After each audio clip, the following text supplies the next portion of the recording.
தமிழுறவுகளுக்கு வணக்கத்தை தெரிவித்துக் கொண்டு தமிழக சட்டமன்றத்தின் புதிய கூட்டத்தொடர் ஆளுநர் உரையுடன் தொடங்கியது. ஆளுநர் ராஜேந்திர விஸ்வநாத் ஆர்லேகர் தனது உரையில் மாநில அரசின் முக்கிய கொள்கைகள் மற்றும் எதிர்கால திட்டங்களை விளக்கினார்.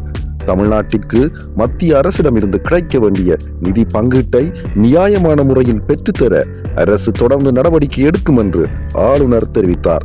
மாநிலத்திற்கு எதிராக நிதி ஒதுக்கீட்டில் பாகுபாடு காட்டப்படுவதாக எழுந்துள்ள குற்றச்சாட்டுகள் தொடர்பாக விரிவான அறிக்கை வெளியிடப்படும் என்றும் அவர் கூறினார். மேலும் தமிழ்நாட்டின் உரிமையான நிதியை பெற்றுக்கொள்வதற்காக சட்டமன்றத்தில் சிறப்பு தீர்மானம் நிறைவேற்றப்படும் என்றும் தேவைப்பட்டால் சட்ட ரீதியான நடவடிக்கைகளும் மேற்கொள்ளப்படும் என்றும் ஆளுநர் உறுதியளித்தார்.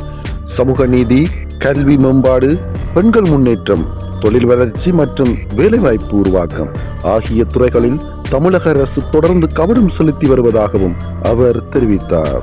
குறிப்பாக மக்களின் நலனை மையமாக கொண்டு பல்வேறு நலன் திட்டங்கள் செயற்படுத்தப்பட்டு வருவதாகவும் மாநிலத்தின் பொருளாதார வளர்ச்சியை மேலும் வலுப்படுத்த அரசு உறுதி பூண்டுள்ளதாகவும் ஆளுநர் தனது உரையில் சுட்டிக்காட்டினார்.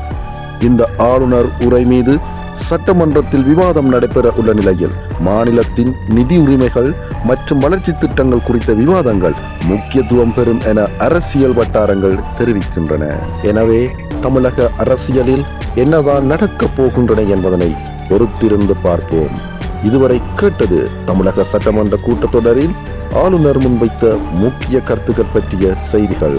நன்றி உறவுகளே. தொடர்ந்து B.Tilex என்ற யூடியூப் சேனலோடு இணைந்திருங்கள். நன்றி, வணக்கம்.